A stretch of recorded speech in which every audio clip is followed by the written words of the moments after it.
Bom, muito boa noite. É um prazer, uma honra estar com vocês aqui, em benefício do Stand With Us. Primeiramente, quero lembrar a todos vocês que queiram fazer perguntas. Nós temos 3 assistentes de palco que estão percorrendo a plateia, recolhendo as perguntas por escrito. E também nós temos perguntas que vocês podem fazer pela hashtag Stand With Us Brasil no Insta. Vocês que estão aí no auditório podem fazer a pergunta marcando pela hashtag, não, pela arroba no Insta, que a gente pega as perguntas de vocês também durante o evento. Onde estamos e para onde vamos? Nós vivemos num tempo em que tecnicamente e teoricamente nós temos acesso a tudo aquilo que é necessário para atingir a felicidade. Mas, de alguma forma, parece que nós vivemos sempre buscando e sempre com algum vazio a ser preenchido incessantemente. Nós reunimos aqui essa noite um rabino, um filósofo e um cientista político, que aceitaram o desafio proposto de fatiar a existência. Como assim vai fatiar a existência? Peraí. A fala de cada um deles vai dar ênfase a uma porção da existência que, obviamente, todos eles têm em si, junto com as demais porções que os outros também vão representar. Corpo, mente e alma.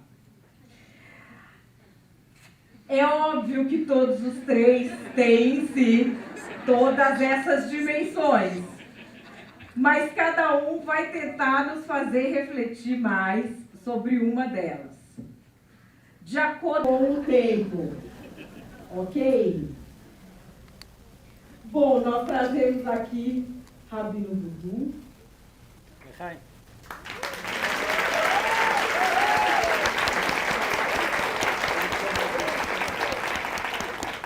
Luiz Felipe Pondé.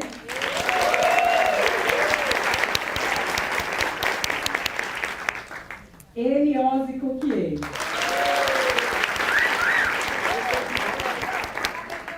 Mundo é mundo, assim sempre foi. Força do corpo. É a força do corpo. É assim. Enfim, eu vou começar aqui com as provocações. A primeira, são todas frases que nós ouvimos, dizemos às vezes sem perceber, mas se é assim a mãe da gente que diz, o marido, o namorado, obviamente a gente censura, né? No meu tempo, tudo era melhor. Por que as pessoas têm a impressão de que o presente é sempre pior do que foi o passado? Quem se aventura?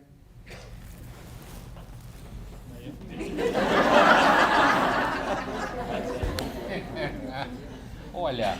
Pega o microfone. Boa noite. Para cima. Boa noite.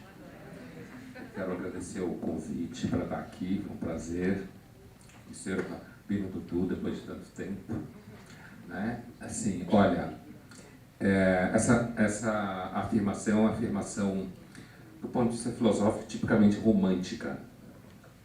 O romantismo é um movimento literário filosófico cujo epicentro foi na Alemanha, começou na segunda metade do século XVIII, e ele é marcado pela sensação de que o presente e o futuro estão destruindo uma vida que fazia sentido, e que, na verdade, essa sensação de destruição do sentido é fruto da entrada da lógica burguesa na sociedade, a instrumentalização, a sensação de que uma classe urbana sem tradição, voltada para a eficácia e para a liberdade individual, iria de alguma forma destruir os modos de vida. Então, do ponto de vista geral da história da filosofia, essa é uma frase tipicamente romântica. O romantismo não é só eu te amo, meu amor. O romantismo é todo um mal-estar com modelização. Do ponto de vista individual, De repente, algumas pessoas acham que o presente é pior do que o passado, antes de tudo porque não viveram no passado, estão vivendo no presente. E como a vida é cheia de rolo, né? Então a gente tende a achar que antes não tinha tanto rolo. Eu acho complicado fazer essas comparações. Eu imagino que a saúde pública era bem pior na Idade Média do que hoje. Não tinha antibióticos, mas hoje, por exemplo, acho que a gente é muito menos livre. Na Idade Média, você viajava 100 quilômetros, ninguém conhecia você, não sabia quem você é. Hoje você passa o cartão, todo mundo te encontra. Então, do ponto de vista histórico, acho que há coisas aí a pontuar. Individualmente, como eu falei, você está preso no presente, então o passado você não estava. E também, às vezes, é seguro idealizar o passado. Mais ou menos como quem morreu fica legal. Todo mundo que já morreu fica legal. Sabe aquela história? Você só sabe quando está enterrado, que você falou? Então, é isso aí. Isso aí. Você tem um ali, ó. Tem um ali do seu lado. Na cadeira. Não tem. Não? Então? Peguei emprestado. Boa noite. Vou discutir um pouquinho com a mente. Mas, em primeiro lugar, queria realmente agradecer essa oportunidade. É uma honra muito grande de poder estar com esses dois tão experientes e com mais conhecimento do que eu. E que realmente eu sempre apreciei muito. O Reni, eu já ouvi falar algumas vezes. E o Pondé, que é o meu mestre e master, eu costumo falar no meu shiurim, nas minhas aulas de judaísmo, que é o Rabino Pondé. E daqui a pouco vamos discutir um pouco sobre isso. Primeiro o rabino ateu da história, mas daqui a pouco a gente vai falar. Diz ele que é ateu, mas a gente vai falar sobre isso daqui a pouco.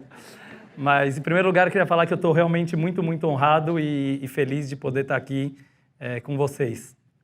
Só para complementar, eu acho que pela visão da alma, também tem muito costume de achar que antigamente as pessoas eram mais elevadas espiritualmente, que as pessoas eram mais religiosas e mais honestas e mais puras e mais morais e éticas.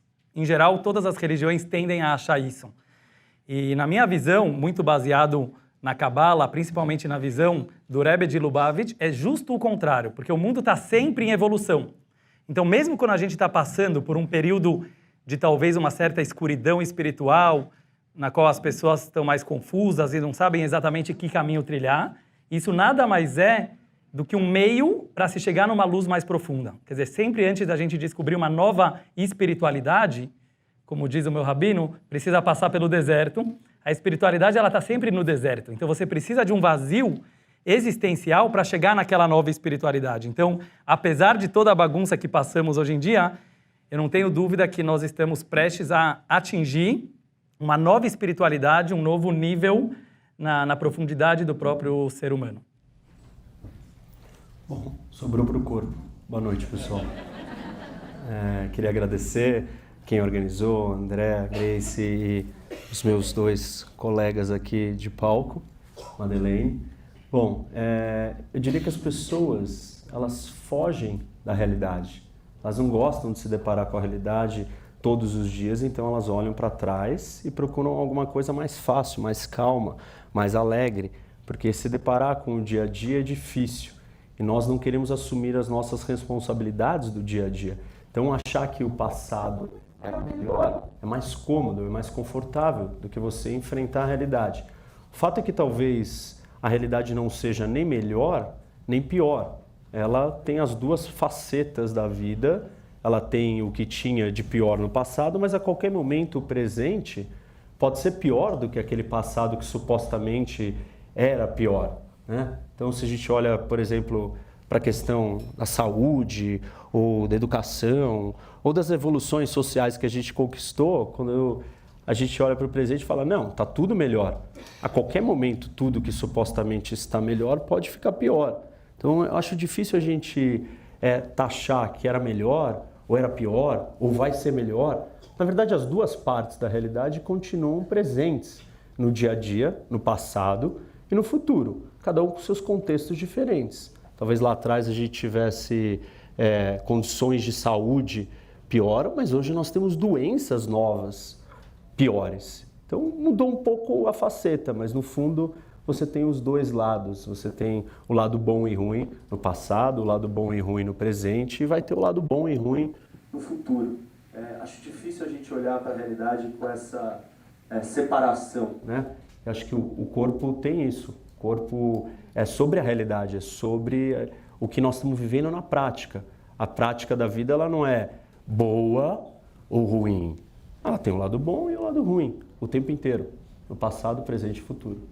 Mas no passado eu tinha 20 anos. Com 20 anos você não pensava do jeito que você pensa hoje. Não, eu tinha 20 anos, isso é tudo que importava. Do lado do corpo. Não estou falando de mim. Tá falando com o corpo, né? Do lado do corpo tem razão. Do lado do corpo é só o que importa. A alma fica melhor. Né? Tudo pode melhorar, mas o corpo, 20 anos. É que o corpo não é só o corpo é a realidade. É uma expressão da realidade. A terra, o dia, o tangível, o prático, o pragmático. Não é a ideia, não é a mente, não é as filosofias ou as ideologias, ou não é a espiritualidade. É o dia a dia. Mais uma provocação.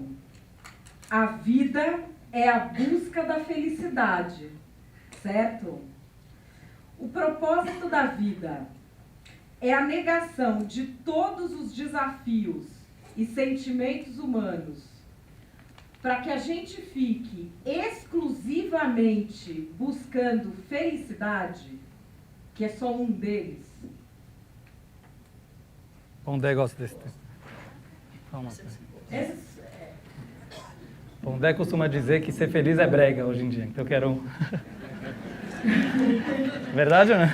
Uma vez eu escrevi uma coluna na Folha que deu muita polêmica, que era Deus me livre de ser feliz. E essa coluna foi escrita, eu passava ali perto do Parque Vila Lobos, indo para casa, e era um domingo no final da tarde, tinha uma fila enorme de carros ainda para entrar no estacionamento. E eu fiquei imaginando as crianças pulando dentro do carro, o casal brigando, para ficar 1 hora na fila e depois ficar 1 hora no parque, ou 45 minutos se o parque fechar, porque já era no final do dia. E aí, como eu ia escrever uma coluna logo, aí eu escrevi Deus me livre de ser feliz. Daí que essa ideia de que ser feliz é brega. Eu não acho que a questão central da vida é ser feliz. Eu não acho isso. Com isso, eu não quero dizer que a felicidade não seja importante. Eu estou dando de barato o que significa felicidade, né? Porque se a gente for trabalhar a felicidade no âmbito físico, no âmbito dito da mente, que eu acho que não se separa uma coisa da outra, no âmbito espiritual, isso já vai dar muito pano para manga. Então, a gente tem que baratear o sentido da palavra felicidade. Quando eu digo que eu acho que a busca de ser feliz é brega hoje em dia, eu me refiro especificamente a coisas como você simplificar a vida do tipo, você acha que se você, dito, passar valores para os seus filhos, eles vão viver de acordo com o que você quer e as coisas vão dar certo, né? É brega no sentido de identificar a felicidade como ir a um parque temático ou ir a um resort cheio de gente pisando na sua cabeça, mas você está dizendo que foi porque ela é legal, você bateu foto. Então, acho que há uma coisa especificamente nesse assunto. Agora, quando eu digo que eu acho que a questão da vida, não há uma questão na vida, né? Eu acho que a vida não tem solução, eu acho que o mundo não tem solução, e a gente faz o que pode e às vezes melhora. Concordo com o que ele dizia. Acerta aqui, às vezes dá errado ali, né?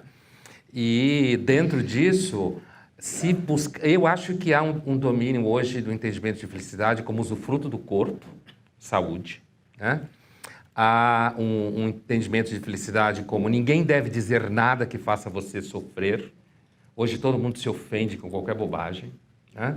Então há um entendimento de felicidade hoje, do ponto de vista mental, que às vezes me soa um pouco retardamento mental, né? Significa você não pode sofrer. Isso aparece em pedagogia positiva na escola, aparece nos pais que querem que os professores lidem com a economia da autoestima dos filhos, né? E há também a felicidade, claro, do ponto de vista material, adquirir coisas, comprar coisas e tal. Mas é óbvio que a felicidade, ao longo da filosofia, já foi espiritual, já foi combate ao pecado, já foi estar perto de Deus, já foi fazer o que Deus manda. E a felicidade para alguns é você simplesmente saber que um dia você pode repousar na pedra e acabar essa história. E não ter mais que tomar nenhuma decisão. Pondé, pode falar. Pondé, uma provocação. Macará. Você parece feliz. Você parece... Eu sempre falo que você parece o pessimista mais feliz que eu conheço. Mas eu sou feliz. Porque eu faço o você que eu fala do gosto. pessimismo de um jeito alegre. Imagina. Toma isso. Toma aqui. Vamos discutir. Não vou discutir, porque senão a gente não vai sair desse lugar. Só vou dizer... Onde Só vou te responder uma coisa. Tem 4 opiniões. Eu sei, tem 4 opiniões. Olha a quarta ali, ó. A quarta opinião. Vai virar judia, Madeleine. Então, assim, ela já sabe fazer Lechaim, então ela já está quase lá. Não, o que eu ia dizer, Dudu, é o seguinte. Quando você fala da felicidade, que... Veja, eu sou alguém que desistiu de ser médico para ser filósofo. Certo? Alguém que, quando foi para a faculdade de graduação de filosofia, tinha por objetivo trabalhar na academia e na mídia. Que tinha por objetivo fazer parte do debate público. Como não ser feliz? Sorte sua, né? Se eu conseguir fazer o que eu queria. Mas sabe que eu estava me vindo uma ideia judaica? Que o Viktor Frankl, né? Acho que ele falava muito sobre isso na logoterapia. Quando você não foca na felicidade, ela vem. Faz aquilo que você gosta, faz aquilo que você acredita, né? E aquilo que você te faz sentido. E talvez, como o Pondé falou, não ficar focando tanto em ser feliz, e aí você vira feliz. Então, eu acho que combina muito, né, com essa visão. Eu acho que, na verdade, essa busca por um lado do pêndulo, ela é um problema, porque além dela ser ilusória, ela não representa a realidade, como eu sou o corpo é o máximo da realidade, tangível, matéria, a realidade ela é feita dos dois lados. Eu concordo com você, Pondé, quando as pessoas ficam buscando só um lado, elas na verdade estão negando a realidade. A realidade tem os dois lados. Eu acho que o grande desafio é você encontrar ou a suposta satisfação, não a felicidade, mas a satisfação nos dois lados. E todo mundo foge de um dos lados da vida e fica focando, não, eu quero ser feliz, eu quero ser feliz. E o que tem desse lado? Você só vai ser infeliz. Porque felicidade é um estado de espírito momentâneo e que se você está focando nela, é óbvio que você não vai alcançar, então você vai se frustrar e ficar incomodado. Então, nós temos que vir e aceitar e abraçar os dois lados da realidade. Isso que o mundo prático mostra, porque você não está nem preparado para viver o outro lado, que não é o da felicidade, se você não está acostumado a não persegui-lo o tempo inteiro. Então, você precisa experimentar esse outro lado e ter gosto por esse outro lado. A vida vai ser melhor se você fizer isso. Bom, vamos à terceira provocação. Você não deveria fazer piada com isso. Bom, nada de lidar com os sentimentos humanos. Vamos mudar os nomes das coisas. Vamos passar por cima, vamos renomear. É o politicamente correto. Em vez de debater, a gente cala as pessoas e daí o problema some. A gente está criando uma panela de pressão? Quem vai? Não, agora você tem outro microfone. Eu tô com você. Agora você tem o seu, eu tenho o meu. Apareceu o microfone por geração espontânea. Olha... Isso é a alma que trouxe o microfone. Eu falei pro Dudu aqui que ele não existe. Você não é Dudu, a gente está em dúvida se você está aqui mesmo. Eu respondi pro Pondé que ele não existe. Então, assim, veja, eu achei que a tua última frase da tua pergunta, muito feliz. Estamos construindo uma panela de pressão, né? Politicamente correto. Eu escrevi 2 livros sobre o politicamente correto, um na filosofia, na história da filosofia, outro em relação ao sexo, ao tratamento do sexo politicamente correto. E o politicamente correto... Nosso próximo livro vai ser Deus Politicamente Incorreto. Juntos. 50-50. 50-50.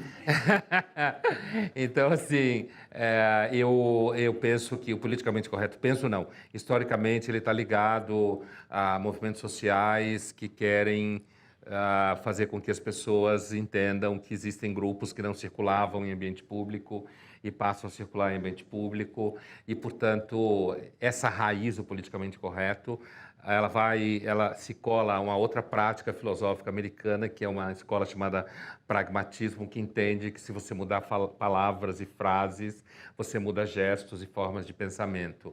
Tá dentro do pacote da nova esquerda americana, que é uma esquerda de campos, que é uma esquerda de grupos sociais, de sensibilidades dispersas, como se fala.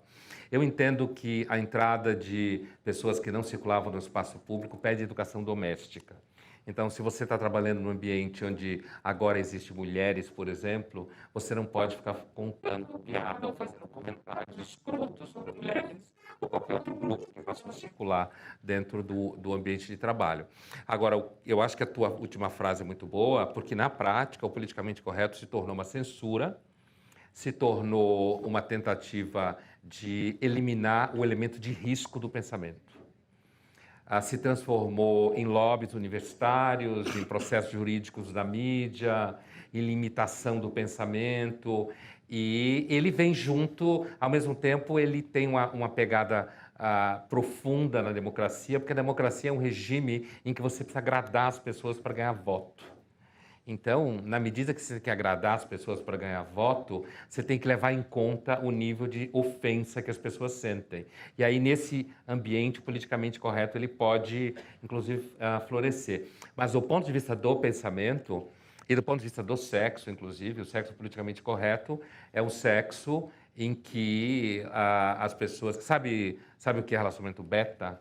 Que agora se fala molecada, os contratinhos, que é um relacionamento de pessoas que não querem ser alfa. Porque ser alfa é muito intenso. Você sofre, você quer gozar mais de uma vez, e você sente saudade, e briga, e um quer mandar no outro, e quer ter sucesso. Não, beta é betinha, assim, o objetivo do relacionamento beta é você ver uma série de Netflix juntos. Não é transar. E não passar disso, porque sexo é estressante. Então, eu entendo que o sexo politicamente correto ou é isso, ou é um sexo super limpinho, sabe? Onde as pessoas, na realidade, não se tocam. E, do ponto de vista social e político, me parece que ele tem atrapalhado profundamente o relacionamento entre homem e mulher, principalmente os mais jovens, que estão bem perdidos. Isso, o politicamente correto no sexo, especificamente. Posso? Não, eu acho que esse assunto é muito sério. Eu vou além, Pondé. Politicamente correto destrói o nosso entendimento da realidade, do corpo, do que é a verdade. Então, isso daqui é uma mesa, mas eu não posso mais chamar de mesa, porque eu politizei a expressão, o nome, a maneira como eu me refiro a isso. E a política ela não pode penetrar em todas as áreas. Apesar de ser um fenômeno humano, todos nós fazemos política o tempo inteiro, ela não pode entrar e ditar a forma como a gente enxerga a realidade o tempo inteiro. Isso causa distorções muito graves, inclusive do entendimento que nós temos da realidade. E aí a gente não consegue tratar dos problemas, porque os problemas são politizados. Politicamente correto, ele dá valores para coisas que elas supostamente não têm que ter valores. Ou elas têm que ter valores dentro de algum contexto, não na sua existência pura e natural. A mesa, ela é a mesa.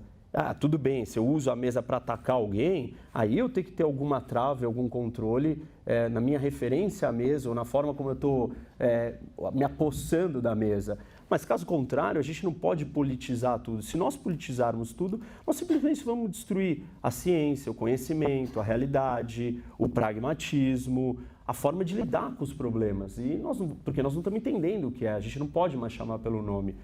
Eu vi isso muito de perto dentro da ONU, em discussões internacionais, onde você senta e fala assim, bom, o que é isso aqui? Isso daqui é uma poltrona cinza.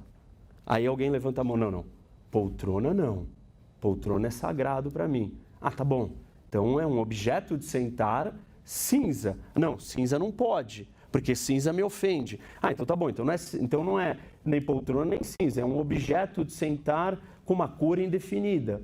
Bom, no final das contas, o que virou aquela frase? Nada com nada. E aí não serve para nada. E é por isso que a ONU não consegue fazer nada, porque não serve para nada, porque ela é simplesmente vaga e genérica para satisfazer todos os filtros políticos de todas as pessoas que podem ser incomodadas com a realidade. O politicamente correto ele é anti-realidade, ele é anti-corpo, ele é anti o meu papel aqui.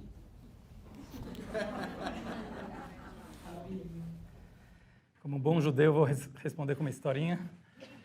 Tinha uma comunidade e tinha uma parte da reza na sinagoga que algumas pessoas achavam que precisava ficar de pé e outras pessoas diziam que precisava ficar sentado. E começou uma briga na sinagoga, quem conhece sinagoga sabe o que eu estou falando, e de pé, sentado, vamos para o mais ancião, né, para o mais de idade aqui da sinagoga, tinha um senhor lá de 102 anos, e vamos perguntar para ele como era em Alepo, como que era na cidade velha, na Síria, onde veio essa comunidade. Chegaram para o velhinho, ele já mal conseguia falar. Pode falar velhinho ou é politicamente incorreto? Não sei. Chegaram... É a realidade. É a realidade. Depende da idade que ele tem. 102, É a realidade. 102, ele nem sabe o que é politicamente correto. Aí não pode ir. E eles chegaram para o velhinho e falaram, como que era o costume? Só você pode trazer a paz para a nossa comunidade. As pessoas nessa parte da reza ficavam de pé ou ficavam sentados? E aí o velhinho respondeu, sabe, mal conseguia falar, falou, é isso. Não, é isso o quê? De pé ou sentado? É isso. De pé, é isso. É de pé ou sentado? É isso. Metade ficava de pé e metade ficava sentado. Ou seja, sempre foi assim. Uma das coisas do humor judaico que eu acho que pode nos ajudar um pouco aqui, e que eu acho que o mundo está ficando muito sem graça sem isso, é a discussão, é o debate, é você entender que democracia é você poder discutir e discordar radicalmente com o outro. Eu posso ser radical, eu posso ser extremista na minha opinião. Ser democrático e ser respeitoso significa, apesar que eu tenho certeza daquilo que eu acredito, eu respeito completamente a sua opinião, porque talvez eu esteja totalmente errado e você esteja totalmente certo, porque é só uma ideia. Então, as pessoas entenderem que não precisa virar todo mundo meio morno para poder ter paz, que fica o mundo totalmente sem graça e não é paz verdadeira. Uma das coisas que eu mais gosto da literatura judaica, que é a palavra provavelmente mais famosa, shalom. Shalom quer dizer tudo, oi, tchau, e também quer dizer paz. O que quer dizer shalom? Então, os livros místicos ensinam que shalom não é quando todo mundo concorda. Shalom é o número 3. Você precisa ter uma opinião, você precisa ter a antítese, e aí a mistura das duas opiniões cria o shalom. Por isso, na reza judaica, no Yom Kippur, todo mundo vai na sinagoga, e a gente fala, se shalom bimromav, o yaseh shalom aleinu, traduzindo para o português, aquele que faz a paz entre os anjos, que faça a paz entre nós. Aí todo mundo pergunta, mas os anjos brigam também? Claro que os anjos... Você tem o anjo Micael, que é o anjo da água, e você tem o anjo Gabriel, que é o anjo do fogo. Os dois brigam o dia inteiro. Aí Deus chega e fala, Gabriel, Micael, os dois vão juntos agora trabalhar para mim. De repente, eles se unem. E a gente fala, esse mesmo Deus que faz a paz entre os contrários, entre os opostos, que faça a paz no nosso mundo. Então, eu sempre costumo dizer, não existe paz sem guerra. A paz sem guerra é um mundo morno, é um mundo que não existe. O mundo que existe quer dizer, sejamos cada um extremista positivamente naquilo que você acredita, não precisa ser uma pessoa morna. Mergulha de cabeça, mas ao mesmo tempo você gosta de debater. Desculpa me prolongar um pouquinho, eu só queria contar mais uma historinha que me veio agora. Uma vez tinha um rabino com uma barba realmente muito comprida, talvez um dia eu chego lá, Pondé também, e ela ia até o joelho praticamente. Tô vendo, gostei da tua barba nova, racídica. E chegava até o joelho. Aí uma vez um aluno chegou, um aluno mais bagunceiro, falou, Rabino, eu tenho uma pergunta que eu sempre quis te fazer, mas eu tinha muita vergonha. Eu posso fazer? Claro, você sabe que para mim pode fazer qualquer pergunta. Rabino, o que você faz com essa barba enorme na hora de dormir? Você coloca ela em cima do cobertor ou você coloca ela embaixo do cobertor? Eu não consigo. O rabino caiu de rir, falou, meu aluno, eu nunca me dei conta, eu não sei te responder essa pergunta. Eu realmente não sei. Dia seguinte, mesmo horário lá na sinagoga, o rabino chama aquele aluno e fala, Moishele, vem aqui. eu quero te matar. Ele falou, que foi, Rabino? Rabino com umas olheiras assim. Eu não dormia a noite inteira. Eu colocava a barba em cima do cobertor e eu falava, não, tá me incomodando aqui. Aí eu colocava embaixo do cobertor, tá me pinicando aqui. Eu colocava em cima, e eu fiquei a noite inteira, colocava em cima. E eu não sabia o que fazer. Tua culpa, Moshe. Os Hassidim, que era um grupo racídicos que tem no judaísmo, eles costumavam contar essa história e falavam, um problema só vira um problema quando você faz dele um problema. Eu acho que muito legal do que meus dois companheiros falaram é assim, tudo vai ter dois lados e essa é a natureza do nosso mundo. Você conseguir se colocar acima dos dois lados e harmonizar os dois, essa é a paz, essa é a nossa missão. E não achar que cada um tem que ser meia boca e aí você consegue fazer a paz. Sim. É seu esse. Bom, vamos a mais uma provocação. Quantos likes esse guerreiro merece, gente? Não, falando sério, quem é que ganha a batalha? A coragem e a liberdade de dizer o que a gente pensa? Ou a nossa necessidade de aceitação e a preguiça de romper essa bolha em que a gente vive? Será que nós vamos viver eternamente condenados à lógica de dizer o que o outro quer ouvir?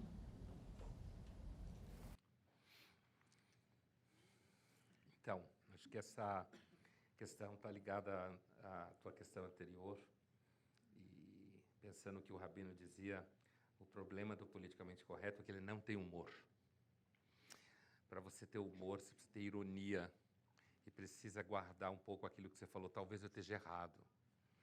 E os defensores do politicamente correto não têm nenhuma ironia e não têm nenhum humor, por isso que não conseguem fazer esse movimento. Essa coisa de mídias sociais, eu tenho uma relação com as mídias sociais profissional, em que eu estou nas mídias sociais, mas não estou. Eu vou explicar.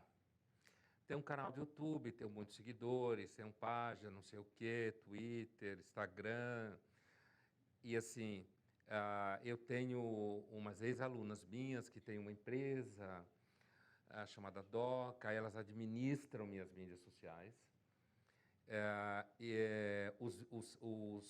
Os vídeos do canal do YouTube, elas fazem uma seleção entre as perguntas, tem muita pergunta, né? E aí a gente senta a cada 2 semanas, se reúne, discute as perguntas e escolhemos juntos aquelas entre as quais elas já fizeram a primeira triagem, daí a gente faz uma triagem junto em cima da triagem que elas fizeram, e daí eu gravo os vídeos. Por que eu estou explicando isso? Porque entre essa sua pergunta que você fez, entre falar o que você pensa e se preocupar com o que o outro quer ouvir, uma vez, alguns anos atrás, eu estava passando o final do ano em Tel Aviv, né? Adoro Tel Aviv, além de São Paulo, a cidade que eu mais gosto do mundo é Tel Aviv. E eu estava lá, passeando lá no Conjunto Bauhaus, e aí andando pela praia, e aí eu cheguei, era a segunda-feira, que é o dia da minha coluna da Folha, era tipo logo depois do Réveillon. E aí eu fiz uma coluna em que eu falava um pouco do Bauhaus, do cenário, e eu dizia, em um dado momento, eu falava assim, caro leitor, estava onde é Machado de Assis, né? Caro leitor, eu não sou nem um pouco preocupado com o que você pensa. Eu não escrevo para te agradar e não me interessa a sua opinião. Eu fui embora. Esse não era o foco da coluna, né? Essa coluna deu um problema. Um número de pessoas que ficaram furiosas, né? Carta do painel do leitor. Todo mundo sabe que quando você tem que ficar lidando com o painel do leitor, é uma forma de castigo. Quando colocam você no painel do leitor na redação, é porque você está merecendo castigo, né? Porque, às vezes, você lida com algumas cartas assim que são extremamente furiosas. Extremamente furiosas. E eu estou citando isso pelo seguinte, por temperamento, também uma vez no programa do Danilo Gentili, eu comentei que eu não lia os comentários do online, da coluna, de fato não leio, inclusive porque eu leio o jornal impresso, eu gosto de ler o jornal impresso. Então, isso tudo é para dizer o seguinte, que eu normalmente, profissionalmente, eu não estou interessado em agradar agradar a opinião dos outros, não estou interessado. Tem uma escritora portuguesa chamada Agostina Bessa Luiz, que eu gosto muito, já citei ela em alguns lugares, tem um texto chamado Contemplação Carinhosa da Angústia, de 74, em que ela diz, o problema de hoje é que todo mundo quer agradar. O padre quer agradar, o metafísico quer agradar, o professor quer agradar, todo mundo quer agradar.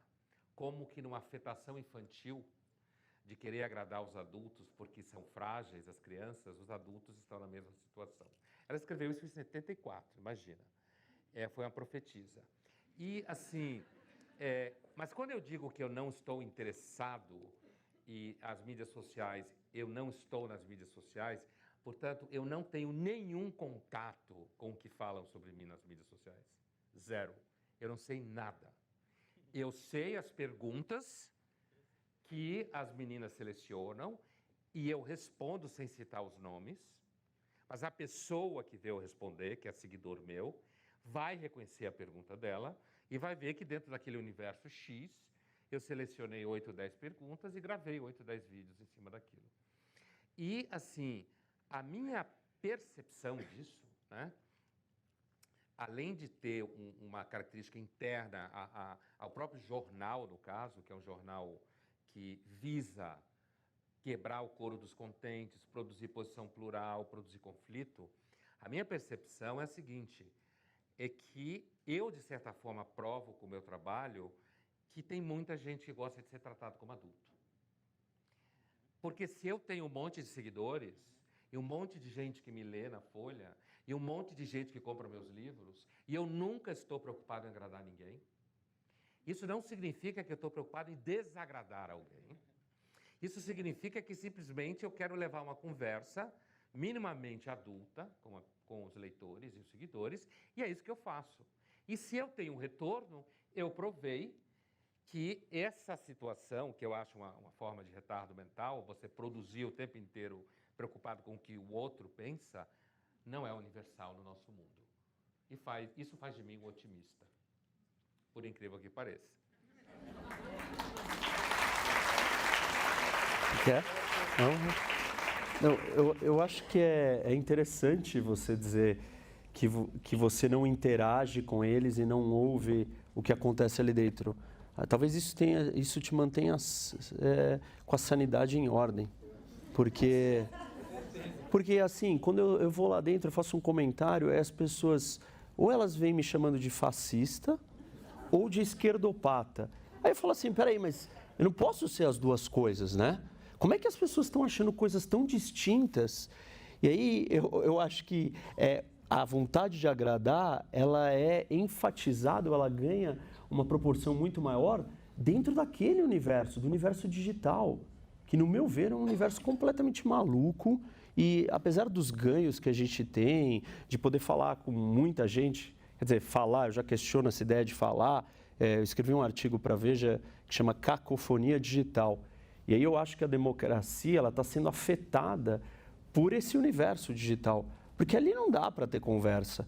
Ali realmente, ou você tenta agradar, só que é impossível você tentar agradar, porque as pessoas nem leem o que você está escrevendo. Eu falo bom dia, elas, boa noite o quê? Eu falei, não, mas eu não falei boa noite, eu estou falando bom dia. E é uma doença, aquele lugar não é um ambiente para você ter nenhum tipo de diálogo. E aí tem uma distinção, né, que eu acho importante, que às vezes passa desapercebido. Você dialogar de estar conectado. Um grupo de WhatsApp, nós estamos conectados. Não tem diálogo ali dentro, ninguém está falando com ninguém, ninguém consegue seguir aquelas conversas daqueles grupos. Você está perdido, você fala, nossa, aliás, você ignora que aquele negócio existe. Ignora, hoje os grupos são ignorados. E quem já não teve briga ali dentro da discussão? O seu tom. Que tom? Não tem tom lá dentro. Então, realmente, aquele ambiente, ele exacerba esse problema do querer agradar, do politicamente correto, da falta de liberdade de expressão, e um ambiente extremamente nocivo e destrutivo para a democracia. Não existe esse diálogo bipolar, né? preto no branco. Tem as nuances. Ali dentro não tem nuance. É like ou dislike. Simples assim. Então, você não vai conseguir falar de democracia ou de debates maduros e adultos ali dentro.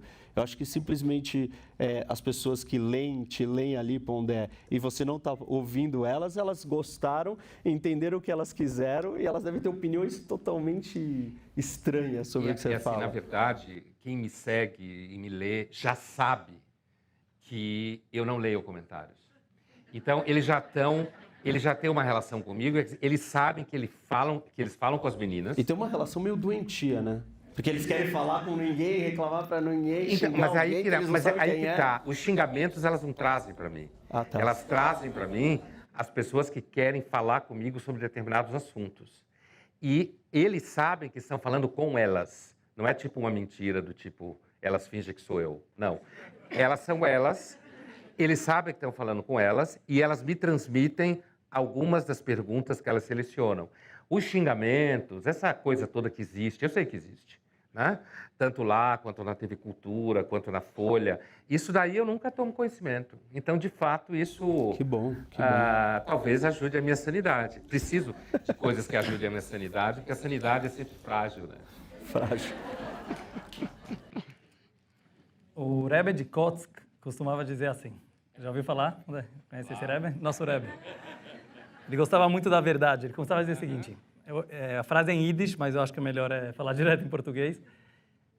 Se eu sou eu, porque você é você, e você é você, porque eu sou eu, então eu não sou eu e você não é você. Mas se eu sou eu porque eu sou eu, e você é você porque você é você, então eu sou eu e você é você e podemos conversar. Alguém decorou? Vou falar devagar.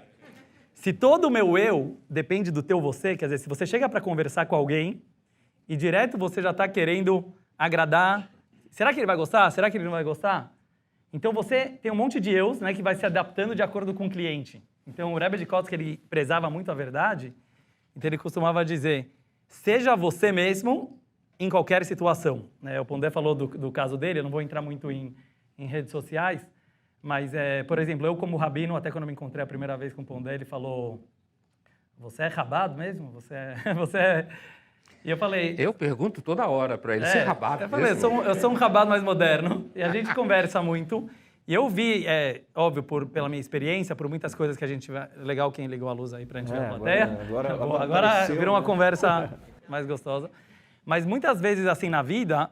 a gente vai se deparando com situações que você sabe que se você vai ser muito politicamente correto, até como rabino, você não vai estar lidando com a realidade dos fatos. Né? Eu vou falar um pouco da minha área, que eu mais entendo. Então, muitas vezes, apesar de eu ser um rabino ortodoxo e acreditar realmente em todas as leis do judaísmo, desde o momento que elas foram entregues no Sinai, eu continuo vendo que se essa verdade é uma verdade absoluta, ela precisa ser a nossa verdade, ela precisa ir de acordo com a realidade. Então, se a gente não acompanha a realidade dos fatos para agradar, mesmo dentro da religião politicamente correta, você acaba não trazendo resultados que as pessoas precisam para suas vidas. Uma das coisas, a gente estava falando antes sobre o nosso momento que a gente vive, né? Apesar de todo mundo se declarar, a maioria, politicamente correto, e estamos em busca da paz, e aquele negócio todo, o Oriente Médio, depois o Reni pode falar um pouco melhor sobre essa parte, eu sinto muito que as pessoas, na verdade, estão cada vez mais extremistas na maneira de pensar. Então, hoje eu sinto muito no meu Facebook, no Instagram, parece que tem kit ideologia. Né? Você vai lá e compra o kit pronto. Então, se eu sou daquele grupo, então se eu sou feminista, então eu tenho que apoiar o aborto, então eu tenho que ser contra o Bolsonaro. Eu não estou entrando nas minhas opiniões, mas assim, a pessoa já compra o kit pronto. Aí a outra comprou outro kit. Então, infelizmente, eu sinto muito que as pessoas pararam de usar a sua própria cabeça e perceberem que muitas vezes essas coisas se misturam. Uma das coisas de Cabala que eu acho mais interessante é que denomina Deus, o infinito, pela cor branca. A cor branca não é a mais bonita das cores, talvez? Não sei se isso é politicamente correto, mas depois a gente vê. Já estou com medo. Mas o branco, qual é a qualidade, a característica do branco? Que todas as cores que você pinta no branco aparecem do jeito que elas são. Qualquer outra cor, ela não tem essa receptividade da cor branca. O branco, ele é muito simples. E ele é tão simples que ele deixa cada cor aparecer do jeito que ela é. Um dos conceitos mais profundos que eu acho que a gente pode aproveitar para a nossa vida da Cabala, que tem a ver com aquela coisa da barba do rabino, é assim, a resposta ela é muito simples. Quanto mais confusa está a vida, quantos mais paradoxos, eu acho que a gente vive numa época de muitos paradoxos. Quer dizer, por exemplo, se por um lado a gente tem hoje, entre aspas, uma época com muita pouca guerra, nunca teve tanta pouca guerra na história, talvez, da humanidade. Por outro lado, tem um risco de uma guerra nuclear a qualquer instante. Se por um lado você tem uma tecnologia super avançada com informação pelo mundo inteiro, as pessoas não se aprofundam tanto. Então, se você começa a pensar que a gente está numa época dos grandes paradoxos, e a gente fica muito confuso e se pergunta qual é a solução? E aí vem a parte da alma, né, que eu estou representando. Eu acho que a resposta ela não está na complexidade, ela está na simplicidade. Se a gente for mais simples, cor branca, e a gente começar a ter humildade perante a vida e humildade para reconhecer o momento especial que a gente está vivendo, sem querer se apegar a uma ou outra ideologia. Não é esquerda ou direita, na minha opinião. Não é esse time ou aquele time. Por exemplo, falando um pouco de psicologia, hoje, todo mundo sabe, não existe mais gente do bem e gente do mal. Não existe esse negócio. Aquele cara tem índole boa, aquele cara tem índole mal, né? Estou falando a minha opinião. Todos nós somos uma mistura de bem e mal. E é muito difícil para o ser humano saber lidar com familiares, com amigos. E você sabe, aquele cara é do bem, mas ele também é do mal. Ele faz coisas super altruístas, mas ele é muito egoísta também. E aí, como você lida com isso? E a complexidade não tem uma resposta lógica, porque não é 2 mais 2 é 4. Quer dizer, você não tem uma resposta lógica. Então, a aceitação e a humildade e a simplicidade de aceitar que tudo isso é verdade, realmente somos uma mistura disso tudo, na minha opinião, é o próximo passo para uma nova espiritualidade, na qual vai ter que ter mais aceitação, mais shalom, não no sentido de não ser intenso, mas que a gente vai perceber que as intensidades talvez podem andar juntas. É isso. Vamos a mais uma provocação. Como você sabia que eu ia dizer isso? A bolha, a autocensura e a necessidade de aceitação tornaram os seres humanos previsíveis. Tem alguns estudos que dizem que as máquinas substituirão muito do trabalho que hoje é feito pelos seres humanos. E eu pergunto a vocês, as máquinas estão se humanizando ou nós estamos nos tornando mais parecidos com máquinas?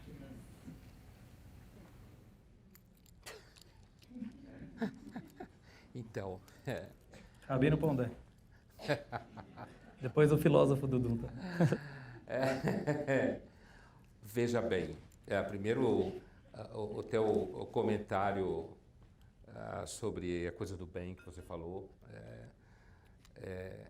se há uma coisa que se sabe em história moral e ética, é que a virtude é tímida. A virtude é sempre tímida.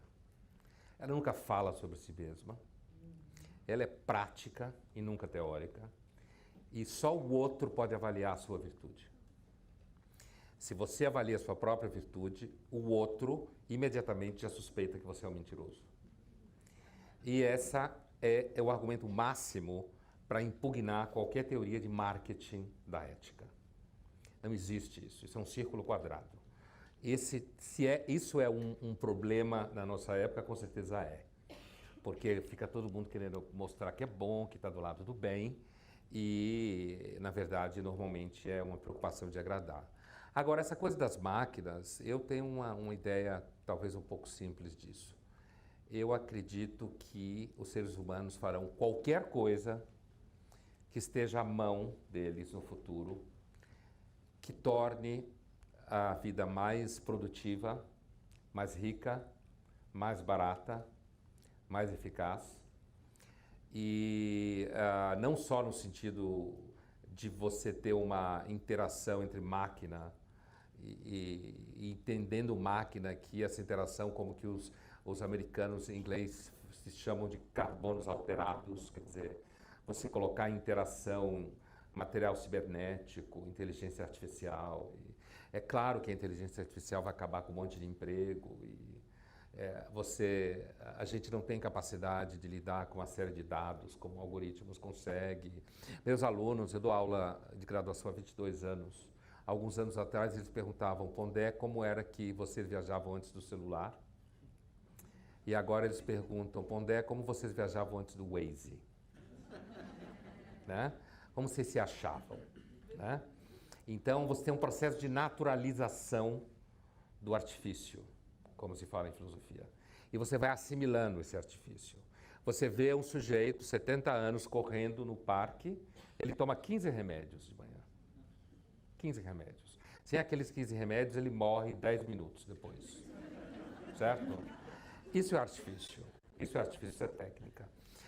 Nós vamos pôr em prática qualquer forma de programação genética que garanta filhos mais saudáveis, mais bonitos e mais inteligentes.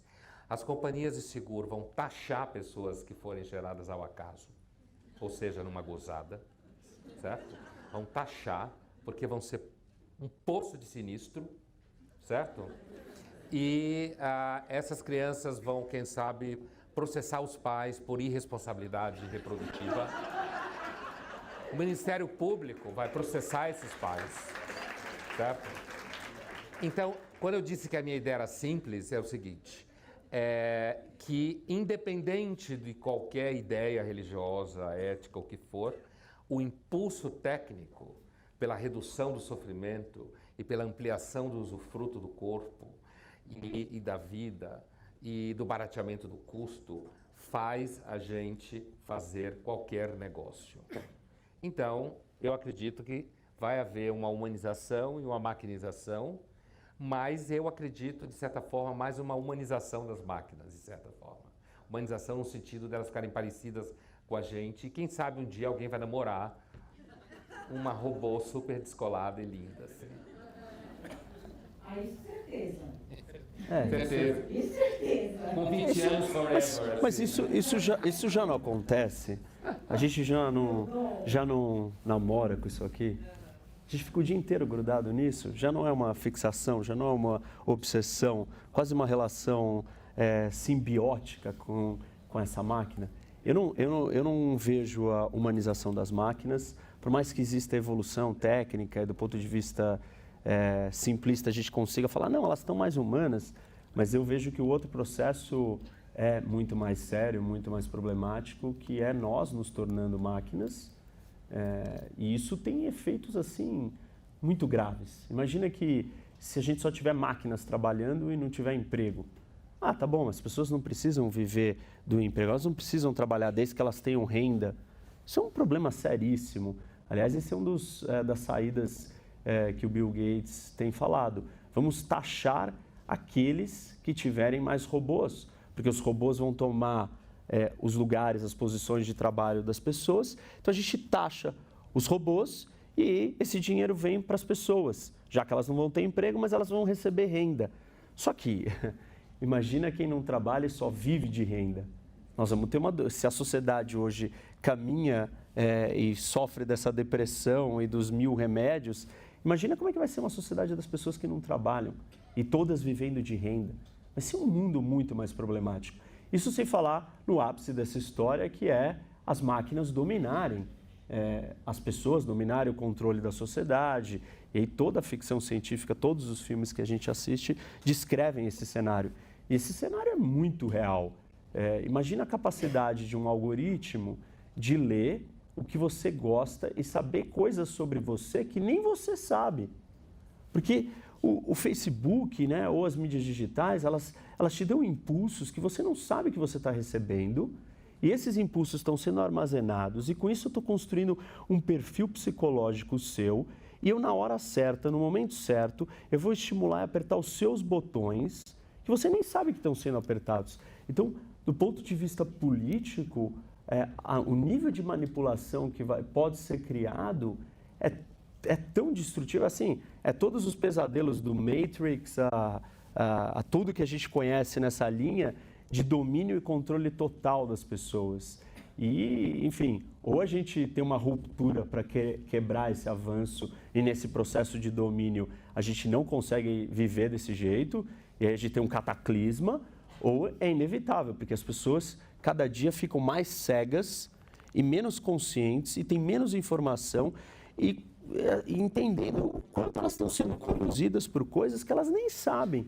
Um algoritmo está estimulando cada botãozinho dentro de cada um de vocês que você não sabe que existe. Você não sabe o quanto você gosta daquilo, você não sabe o que efeito que aquilo tem com você. E todas as técnicas de programação neurolinguística, de persuasão, psicologia da persuasão, todas essas técnicas de comunicação mais sofisticada, elas são brincadeira de criança, perto de você conseguir usar isso massificadamente em momentos e horas que as pessoas não fazem ideia. Então, o meu cenário de corpo dentro disso é a destruição do corpo. O corpo dominado pela máquina, ele deixa de existir, a gente deixa de ser humano e aí é destruição da humanidade. Ainda bem que existe alma, isso que eu posso dizer. Vou discordar de vocês. Eu acho que essa aqui talvez é a melhor discussão, porque é o que está acontecendo no mundo. Quer dizer, eu concordo que está acontecendo isso. E o Val Harari, né, que é esse best-seller aqui, estava no Brasil, parece que ele lançou o novo livro 21 Ideias para o Século XXI. E eu li os 2 livros dele, o Sapiens e o Homo Deus. E muita gente me pergunta, mas Rabino, você pode ler o livro de um ateu? Eu falei, não estou entrando nas questões religiosas, mas a análise que ele faz do que está acontecendo no mundo de hoje, eu acho que ela é muito nítida e é bem interessante a maneira dele explicar que a gente está passando do humanismo para o dataísmo, né? Ele chama assim. Ou seja, a gente está passando de uma era na qual o ser humano, as emoções humanas eram lindas, maravilhosas, aquela obra de arte custa $1 milhão porque ele escreveu enquanto estava em depressão no seu quarto, isso era uma coisa maravilhosa. E no mundo dos algoritmos, isso já não faz mais tanta diferença. Então a gente está nessa transição. Agora, quando eu digo que eu discordo, é que eu acho que é justamente aí que entra a religião e entra a alma. Vamos ver se vocês concordam. Mas quando você tem um vazio existencial muito maior, como acontece na nossa geração, apesar dos celulares, apesar das relações virtuais, apesar de um materialismo nunca visto antes, apesar de uma fartura e uma abundância no mundo, e o vazio existencial continua ali. Então as pessoas estão buscando alguma coisa que elas não estão encontrando nos namoros virtuais. Porque tem mais gente se suicidando, tem mais gente em solidão. Quer dizer, como uma geração tão bem relacionada pode ser tão solitária ao mesmo tempo, né? Então, perguntas que a gente faz. Então, assim, na minha opinião, otimista, só um parênteses, eu acho que um judeu sempre é otimista, mas não só um judeu. Eu acho que viver é ser otimista, né? Eu só queria entrar um pouco nisso, porque eu não estou querendo ser otimista porque eu sou o rabino aqui da equipe, ou porque a religião me manda ser otimista. Eu acho que esse humor judaico que leva ao otimismo, se você parar para pensar um pouquinho, eu não vou nem falar religiosamente falando, vamos dizer que você acredita que o mundo aconteceu por acaso. Ele veio do Big Bang, explodiu, estamos aqui. A probabilidade matemática disso ter acontecido é 1 em trilhões, de ter explodido aquela bolha de fogo e a Terra parou exatamente onde parou, e o esperma do seu pai, com outros milhões, ele chegou antes no óvulo da sua mãe, e ele te gerou... A probabilidade de você estar agora aqui na minha frente, matematicamente, eu não estou falando religiosamente, é uma grande sorte. É uma grande sorte. Então, nós somos sempre aquilo que restou das infinitas possibilidades de um segundo atrás. Então, eu acho que uma pessoa que ela vive a vida sem otimismo, ela já não está vivendo. Então, não é porque eu estou querendo ser otimista. Mas voltando para a situação real, né, o que está acontecendo?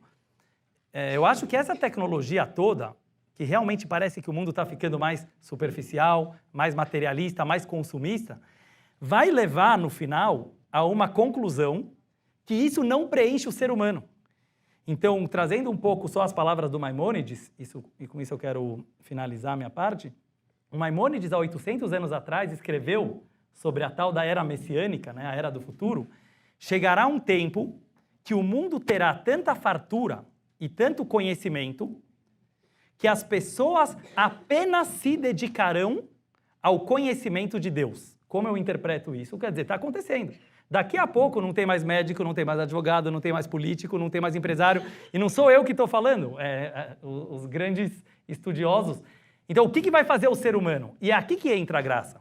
Porque a gente vai descobrir que nunca uma máquina vai imitar o ser humano, porque as máquinas não têm emoções, né? Pelo menos na minha opinião, nunca vai dar para gerar emoções numa máquina. Por quê? Porque emoções são espontâneas. Se você fizer um shuffle lá no computador, já não é uma coisa totalmente espontânea.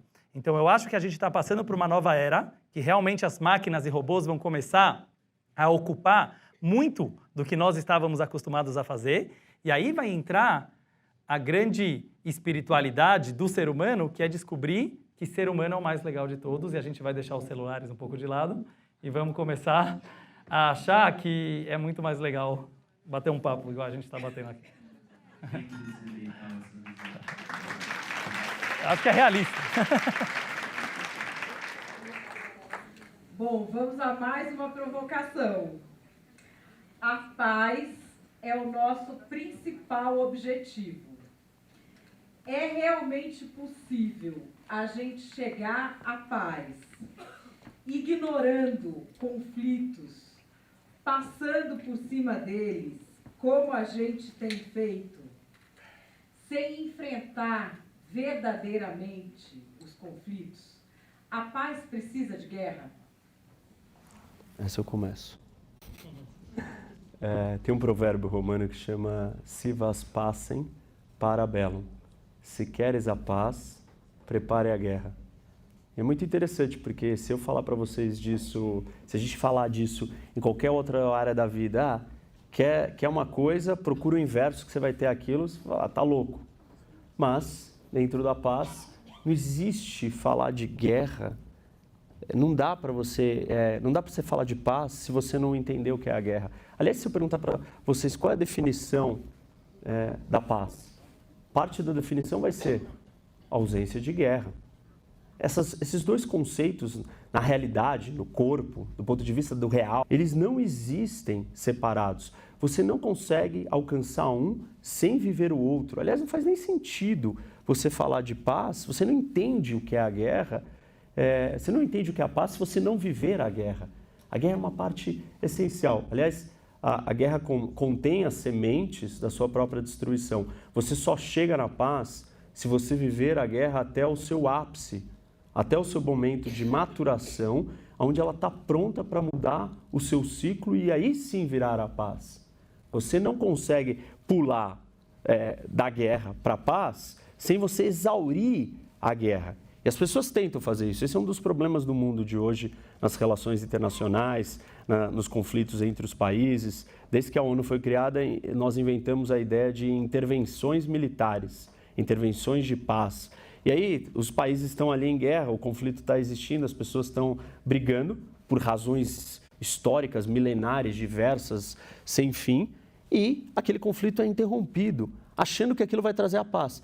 Você não trouxe paz nenhuma. Simplesmente o ressentimento continua lá dentro, borbulhando, ele não foi canalizado, ele não virou o que ele tinha que virar e você não chegou à paz. Você deu um tempo para os dois lados irem, se recuperarem, se rearmarem para voltar de novo para resolver as coisas mal resolvidas. E aquilo só acaba quando a gente chega num processo de saturação moral e material, que você tem que deixar esse processo caminhar. Então esse é um processo de amadurecimento dos conflitos para que você possa chegar na paz. Você não chega na paz se não passar por esse processo. Tem um outro detalhe ainda interessante do ponto de vista individual e pessoal. Nós somos ensinados, ou é dito para nós, que você não ser cruel é moralmente superior a você ser cruel. Isso está absolutamente errado e é extremamente perigoso. Porque se você não for cruel, você vai ser uma absoluta vítima daqueles que querem, daqueles que vão tirar vantagem e vão usar a capacidade deles de tirar o que eles querem na força de você. Então, o caminho para o crescimento, não só para encontrar a paz, mas para o crescimento interior, é a busca com a sua capacidade de acessar o seu lado cruel. Eu não estou dizendo que ser cruel é melhor do que não ser cruel. Eu estou dizendo que a capacidade de ser cruel é melhor do que a incapacidade de ser cruel. você ter a capacidade de ser cruel e não exercer aquela crueldade quando não é necessário, isso é um domínio das suas habilidades e saber se defender na hora que você precisa. Se você não tiver isso, as pessoas vão tirar vantagem de você o tempo inteiro. Então, mostrar as suas garras, ela é necessário para que você se respeite e para que os outros te respeitem. E se você não fizer isso, não vai ter guerra, vai ter genocídio. E se você não estiver pronto para se defender e levantar, e você vai ter que ser cruel com aqueles que são cruéis, para que eles parem de ser cruéis, e aí você chega num equilíbrio até que os dois lados olham e falam, quer saber? Não tem sentido a gente continuar guerreando, não tem sentido a gente continuar se matando, porque nós não vamos chegar em lugar nenhum.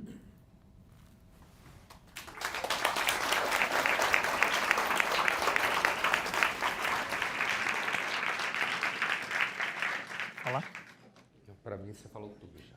Concordo com o que você disse. De fato, não tenho nada a acrescentar mesmo. Acho que é isso mesmo.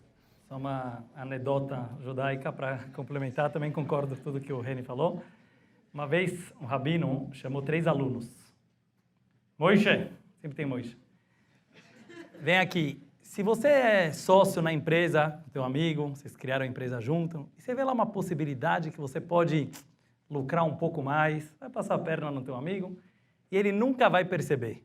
Você faria ou não faria? O Moishe falou, Rebbe, você está suspeitando de mim? Eu sou uma pessoa honesta. Claro que eu não faria. Aí o Rebbe falou para ele, Moishe, você é um bobo. Vai para lá. Senta lá. Chegou o segundo. Vem aqui. Yossi, nessa situação, você pode passar a perna no teu sócio. Você faria ou você não faria? Falou, Rebbe, você me conhece. Eu sou meio malandrinho. Nessa situação que ninguém ia ficar sabendo, eu roubaria. Yossi, você é um ladrão. Vai para lá. Chamou o terceiro, Levi, vem aqui. Levi. O que você faria nessa situação? Ele pensou, ele não sabe o que responder. Ele pensou. Nu, fala a resposta. O Levi falou, eu não posso te responder essa pergunta. Enquanto eu não estar nessa situação, eu não sei se eu roubaria ou se eu não roubaria. E o rabino respondeu, você é o único honesto aqui. É impossível você achar que seus valores são incorruptíveis. É impossível chegar nessa situação. Só a pessoa que está na guerra, ela pode vencer a guerra. Como o Pondé falou antes, as virtudes são práticas, não são teóricas. Então, uma pessoa que ela fala, não, eu sou do bem, nunca eu faria isso, já não confia muito nessa pessoa.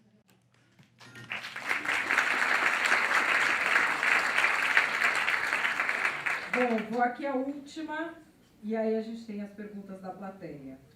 Onde você vê um copo meio vazio, eu vejo um copo meio cheio. A gente tem os pessimistas, os realistas e os otimistas. É possível ter os 3 numa pessoa só? Eu vou dizer rapidamente, citando uma filósofa, que depende da quantidade de remédio que você tiver tomado.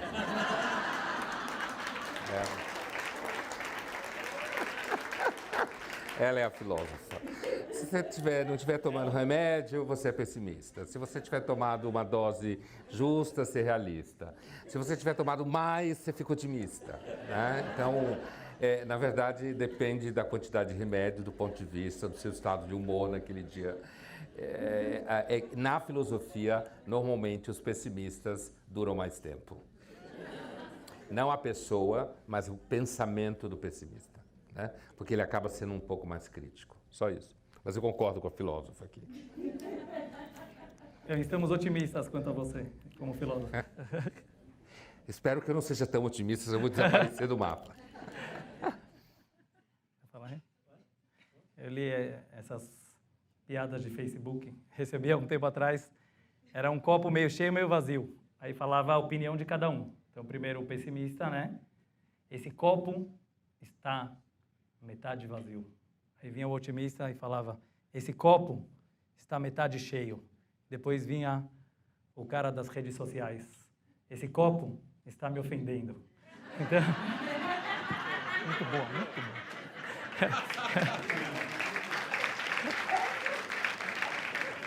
Quem entendeu, entendeu. Mas eu achei incrível, porque assim, hoje tudo ofende, entendeu? Então, nem tenta agradar, porque alguém você vai ofender, então nem vale a pena. Então eu vou na linha do Pondé. Eu acho que é o realista, é o mais importante. Aliás, eu digo que o verdadeiro idealista é o maior de todos os realistas. Se você tem um ideal e você confronta esse ideal com a realidade, com o corpo, com a terra, você entende que só dá para você alcançar alguma coisa. E você faz aquela alguma coisa acontecer. E esse é um dos problemas que nós temos aqui no Brasil. Nós somos muito ideológicos. Quanto mais ideológico você é, mais sonhador. E quanto mais sonhador, você é incapaz de aceitar a realidade. E você fica vivendo e amando e adorando uma ideia. E a realidade você não trata. Ah, mas a realidade não está pronta para me dar aquilo que eu sonhava, aquela coisa utópica. Bom, então caminha com o que tem, porque essa é a realidade. Falta realismo na nossa cultura, em grande parte. Tem muita ideologia e o idealismo ele se perde, porque se você é realista, as pessoas acham que você não quer fazer nada. Não, se você é verdadeiramente realista, você entende o que dá para fazer. E você faz alguma coisa que tem algum impacto e não fica focado esperando aquele mundo perfeito, aquele mundo ideal. E a gente precisa sair dessa dicotomia, ou tem tudo ou não tem nada. Não, a realidade ela é uma mistura dos dois. Reni, vou te dar uma provocada antes das perguntas do público, né? Depois vai... No final, você sabe que, de acordo com a Kabbalah, o Reni vai se dar melhor do que eu, porque o corpo vai sustentar a alma. Está escrito que vai chegar numa época que o corpo, presta bem atenção, vai ser mais importante do que a alma. Todo mundo acha que a alma é mais religiosa, mais espiritual, mas é algo que dá para se aprofundar bastante, não vamos fazer isso agora. Mas eu estava vendo uma entrevista que estava falando sobre a tua área de política, e ele falava, o Brasil está precisando, finalmente, de um presidente que não tenha ideologia. Que não tenha nenhuma ideologia. Eu não vou entrar muito em política, mas por quê? Porque toda ideologia, ela acaba puxando para lá, para cá. Agora, a realidade, ela não é ideológica, né? A realidade, ela é os fatos que misturam o bem, o mal, a direita, a esquerda e tudo aquilo que a gente falou. Então, quanto mais realista e vulnerável a gente é para o material, mais funcional é. Agora, trazendo para o meu lado, né, que é o lado mais espiritual, eu vejo que a gente está numa época... Eu só queria realmente passar essa mensagem que eu realmente acredito muito, que a gente está vivendo uma época muito materialista e não vai mudar isso. Quer dizer, as pessoas que falam, o mundo, onde vai parar desse jeito? Não, só vai mais, vai evoluir, vai ficar mais robôs e mais tecnológico e mais e mais e mais. Então, a espiritualidade, ela tem que surgir dessa materialidade. Então, eu acho que quando a Kabbalah diz que no futuro o corpo vai sustentar a alma, em outras palavras, nós vamos deixar um pouco nossas ideologias de lado e a gente vai ver aquilo que funciona. Mesmo a espiritualidade, ela precisa funcionar. Ela está te deixando mais feliz? Ela está te deixando com mais saúde mental? Ela está funcionando? Ou é uma religião, uma espiritualidade que está te deixando mais brigão? Que está te deixando mais depressivo? Então não pode ser que Deus queira que você seja uma pessoa depressiva. Não pode ser. Não pode ser que tenha um Deus que queira que você seja uma pessoa que brigue e discute com todo mundo porque você é muito religioso. Então, eu acho que hoje está chegando numa situação que as pessoas cansaram um pouco das guerras ideológicas e mesmo de guerras de religião. Quer dizer, aquelas grandes religiões, idealismos, o que eles nos levaram? Então, quando hoje se critica a nova geração e fala ninguém mais é idealista igual era na minha época, quer dizer, as pessoas perderam a ideologia... Para pensar um pouco, por que será que os jovens não querem mais ser idealistas? Será que eles não perceberam que aquelas grandes ideologias levaram a grandes destruições? Então hoje eu vejo que o caminho é mais simples, quer dizer, vamos nos espantar e nos surpreender e nos encantar com toda essa modernidade, que são, na minha opinião, todos presentes divinos que estavam escondidos na materialidade, porque a energia espiritual que tem na matéria, ela é realmente incrível. Então, o corpo e a alma e a mente... vão se juntar no final. Muito bem. Bom, perguntas da plateia. Tem uma que se repete, do Rodrigo para o N. De quem mais? Para o Rabino Dudu também, sobre o politicamente correto. se ele não tem um lado bom por evitar ofender as outras pessoas ou ter um lado positivo de impor limites contra preconceitos. Quer? Vai.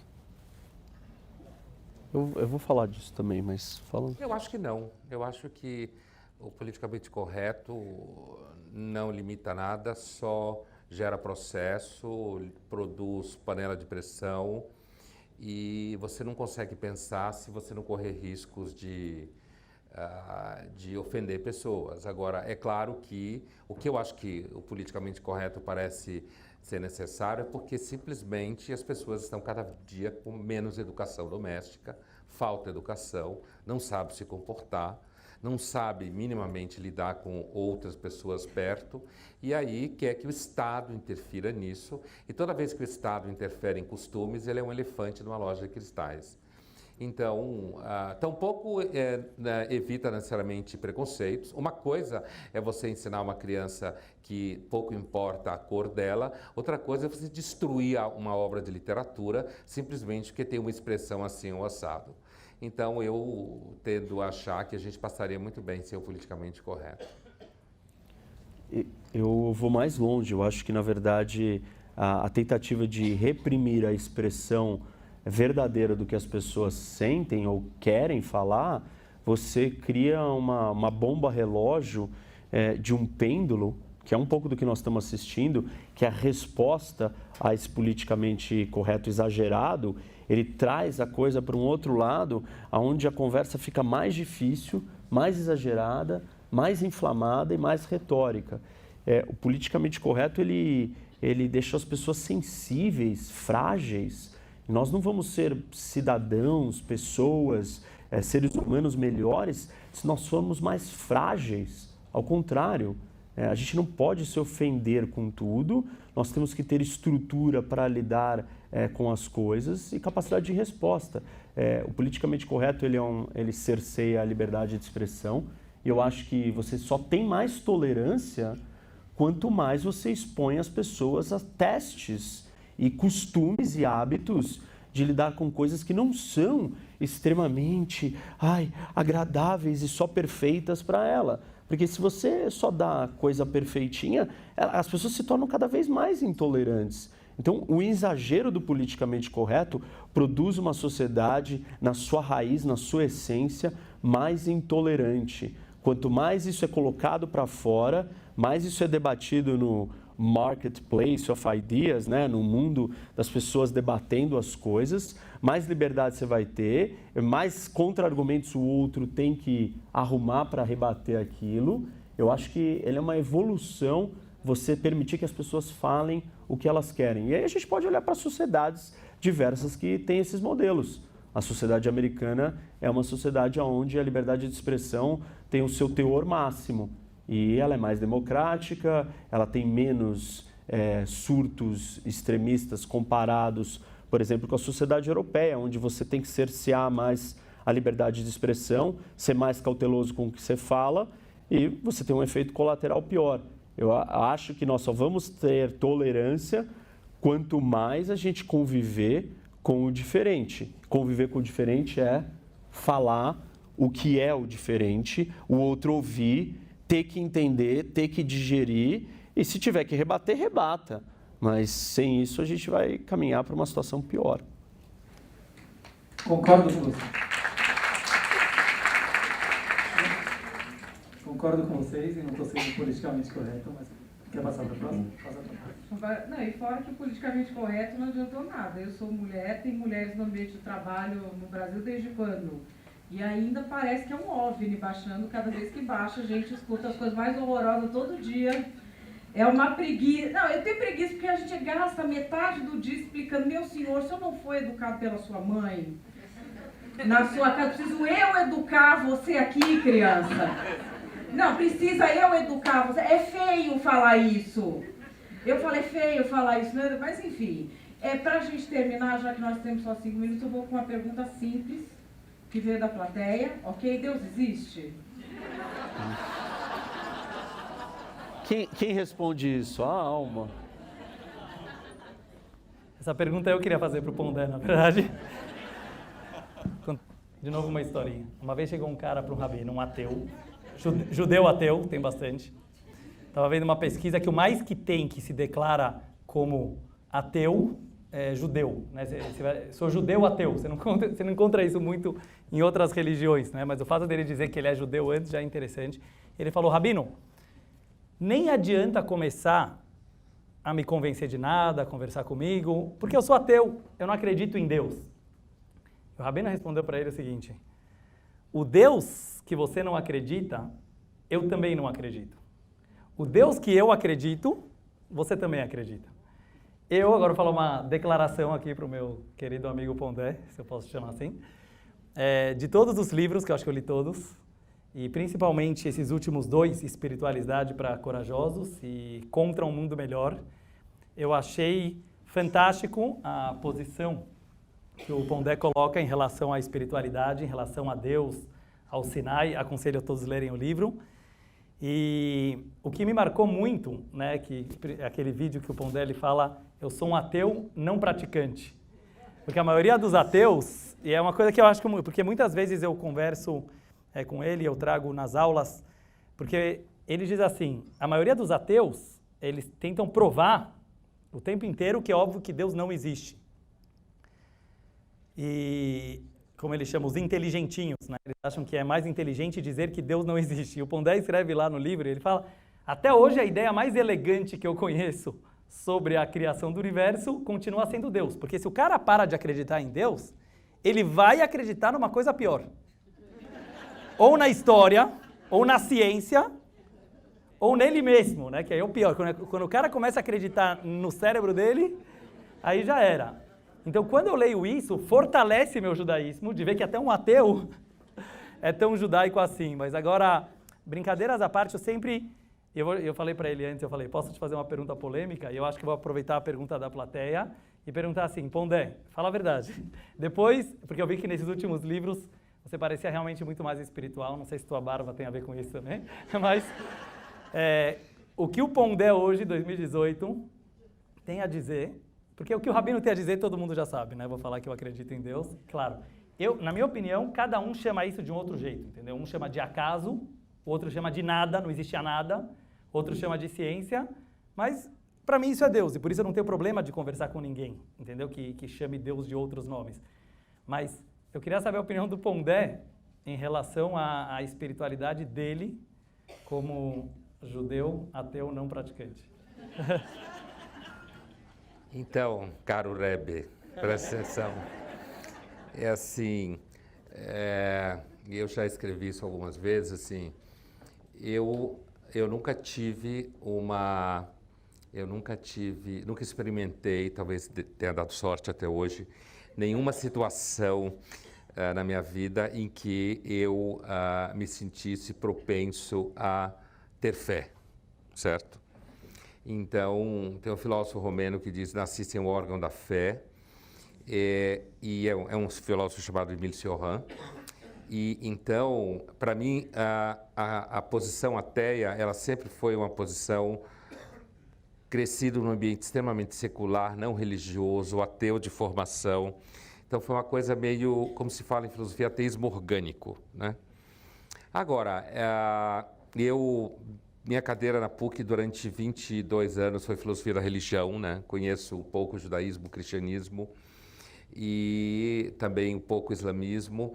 E eu sempre me encantei pelos textos religiosos.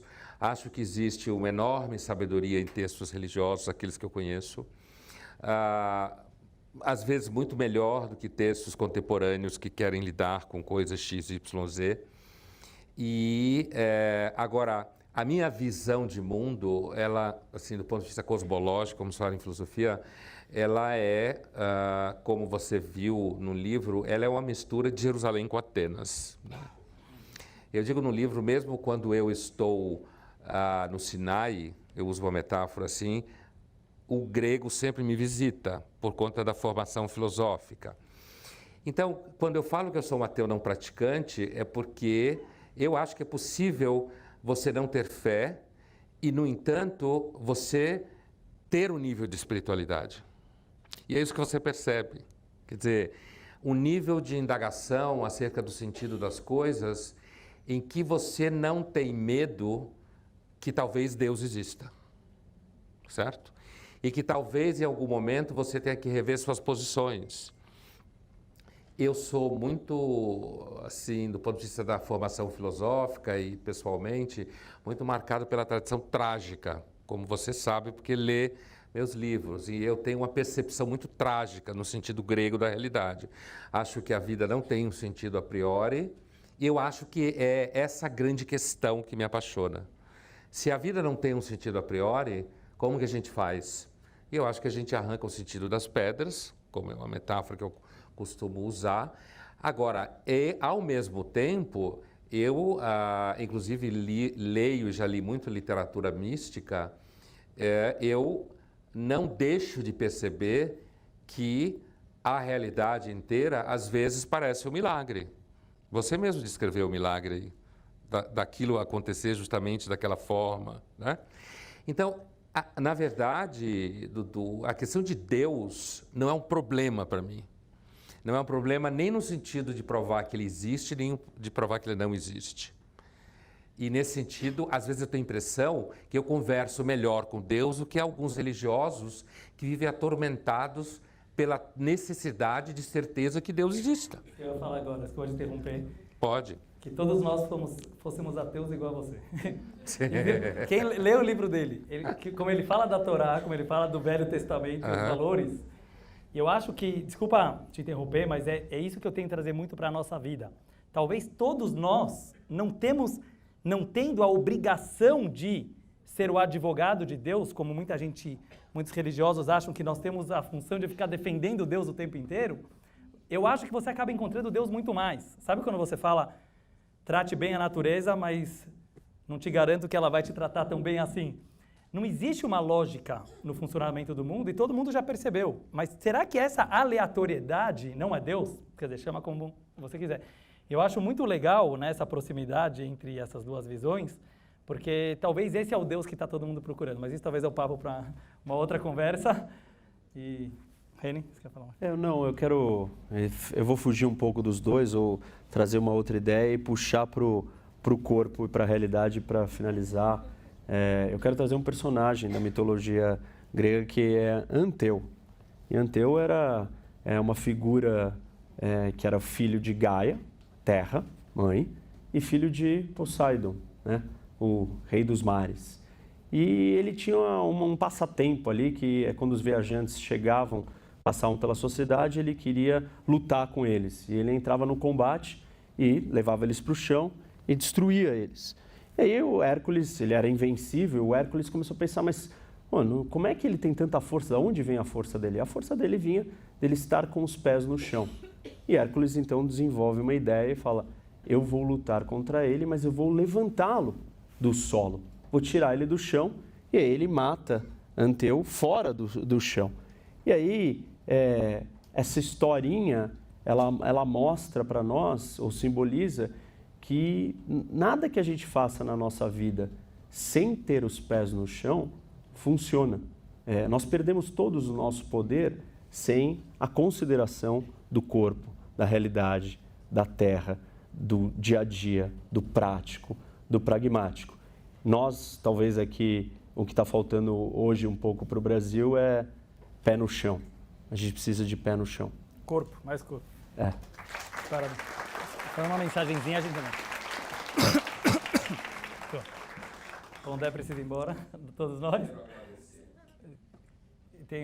Só passar uma mensagem, a gente está próximo do Ano Novo Judaico, que é o Rosh Hashanah. Você é de aqui, você pode falar Shana Tová para todo mundo, que vão te responder.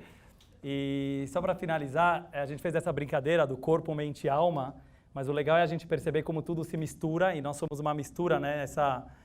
Não somos apenas bipolares, mas tripolares, e tudo se mistura. E eu queria só finalizar com uma historinha que me veio, que tem a ver com o que vocês dois falaram. Uma vez, tinha um rabino que fala, tudo dá para se aprender uma lição na vida. Aí chegou um aluno dele inteligente e falou, rabino, duvido você me falar essa. O que eu posso aprender de um ateu? O que eu posso aprender de um ateu? Você quer ver? Vou te ensinar que você pode aprender do ateu. Chega aquela pessoa que está com alguma necessidade, ele vem na sinagoga pedindo dinheiro, precisa pagar o aluguel, precisa pagar alguma coisa. O que você fala para ele? Eu falo para ele, Deus vai te ajudar. Deus vai te ajudar. Ele falou, não, nessa hora não existe Deus. Nessa hora Deus é você. Põe a mão no bolso e ajuda ele. Isso você aprende do ateu.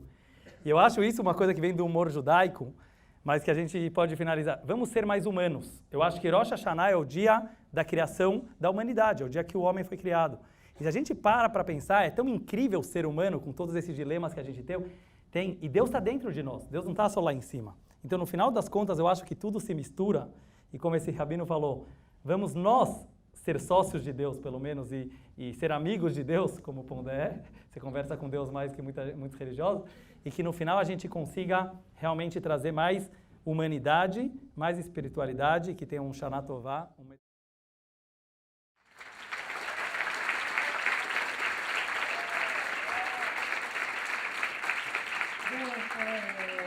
Recebemos aqui o Rabino Dudu, Luiz Felipe Pondé, Eniose Coquier. Onde estamos e para onde vamos, eu espero ter contribuído para que essa noite tenha sido brilhante, para que vocês saiam daqui com muitas reflexões. Em nome da Stand With Us Brasil, eu agradeço muitíssimo a todos vocês que participaram desse evento. Muito boa noite.